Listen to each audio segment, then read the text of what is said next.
I'm gonna be honest, I don't even color my stuff anymore. I love black and white. That stupid circle that every single program has that I'm supposed to memorize, yeah, I'm not touching that. I get overstimulated looking at all this art on Instagram that's just colorful, super saturated stuff. It's kind of annoying, honestly. Everything's so in your face and trying to grab my attention, and I don't know where to look. It's so many things. It just overwhelms me. And that's why I love artists who use black and white, because there are almost none of them, and 9 times out of 10, they're also very, very skilled. These artists will usually fall through the cracks of the algorithm because their art lacks color. I mean, think about it. What's the first thing that comes to mind when I say boring? Is it this hyperpop maximalist piece, or whatever this is?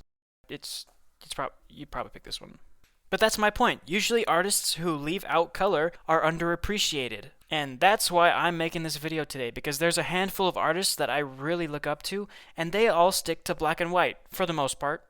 I mean, like, there's a little color. They do color. There's like 80% black and white, though. Like, whatever. Just cue intro.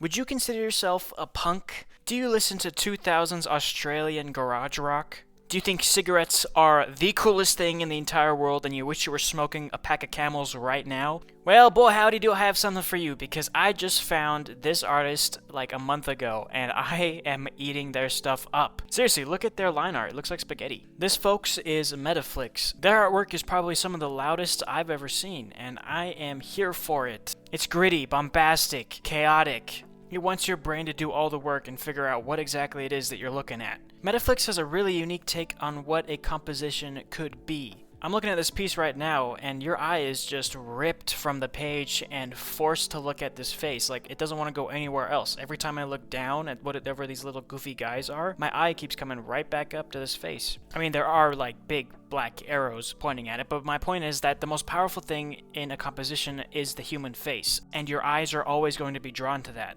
I mean, what's the first thing that you notice here? It's the face, the two faces. There's a little black one over here, and there's this guy right there. If you force your eyes to look in the bottom left corner, you'll see that the shoe, and also the pants, and most of the jacket is all just squiggles and low detail. That's so cool. That is just awesome. Like, they used this face as a focal point.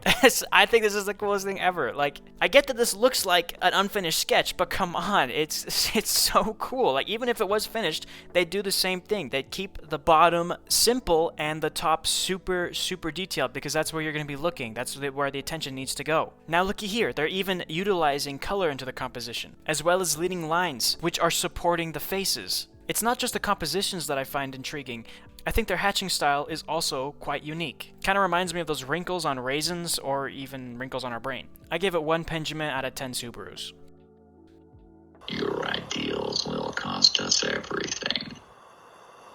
It will not matter when we speak. It will not matter when we sing.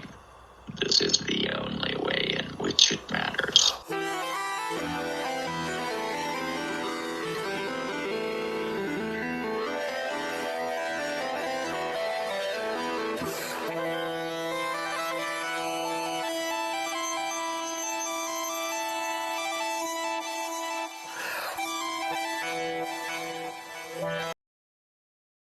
What a bundle of joy. This guy's having a great time. Xreamy is probably the exact opposite of mettaflix, in that their line art is very, very orderly. I really appreciate the hatching that they do. It's in direct service to the composition of the piece. It really makes it feel like it's thought out. Which is a really weird thing to say, I know, because a finished artwork usually has a ton of planning put into it. It's so obvious that they care about what they're making. It's like there's this itch in the back of their head that just will not go away until they've made this, until they've completed a piece.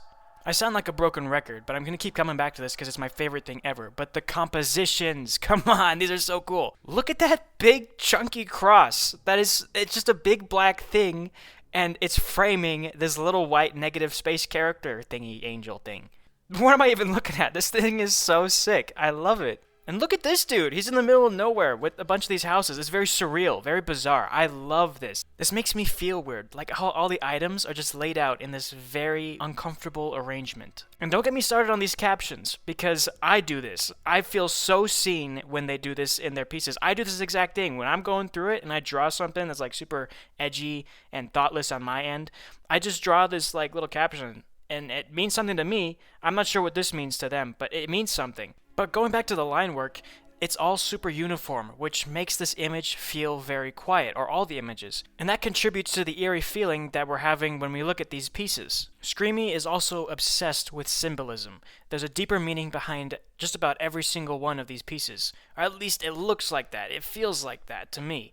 There might not actually be a meaning behind this, for example, but it looks like there is. There's like an overarching story that we can kind of see when we look at xreamy's Twitter page. I don't know exactly what's going on, but it involves this character, who you've probably seen before in that breakcore gif. If you're liking the vibe that's coming from xreamy, I'd recommend checking out their Twitter page because they have some really cool gifs and some amazing videos. It's all dark and edgy, and I'm here for that. I'll rate this one a nothing ever happens out of 10.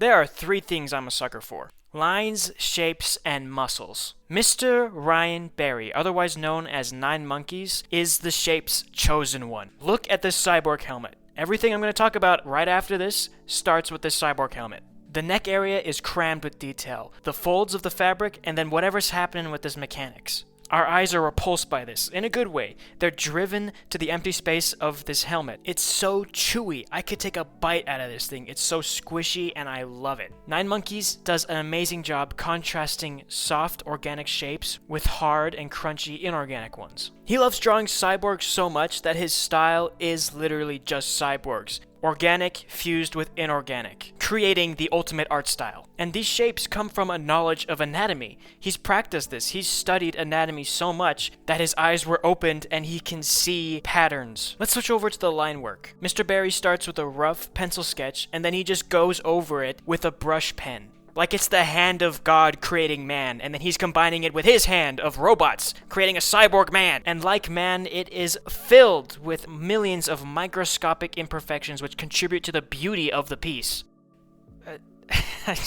I just really like this guy's art. I've studied his stuff countless times, particularly these 4 images. I want to steal his shape language, his design theory. I wanted to steal all of that. I want it mine. I want it for me. So much so that I actually bought his 2020 sketchbook a couple years ago. It's the first piece of art I've ever owned in my entire life, and I bought it from a link on an Instagram profile. Okay, I didn't really buy it. It was actually my mom with her credit card, which is why this original illustration is actually signed to her and not me. And I did unfortunately have to censor a couple of things because my mother does not appreciate— I'm just kidding, Mom. I love you.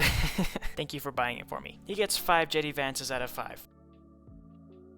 I made this video because I wanted to talk about my inspirations as an artist. My personal preference is just art that isn't all that colorful. Having said all that, I actually do like looking at color. I just don't like coloring. Anyways, thanks for sticking around to the end of the video. I really appreciate you watching. Feel free to comment any of your favorite artists below. I am always on the lookout for cool looking art. The links to these artists' profiles are in the description. Please check them out. They deserve it. I do intend to continue making videos about art. If that's something you're into, then please consider subscribing. That's all for today. Bye.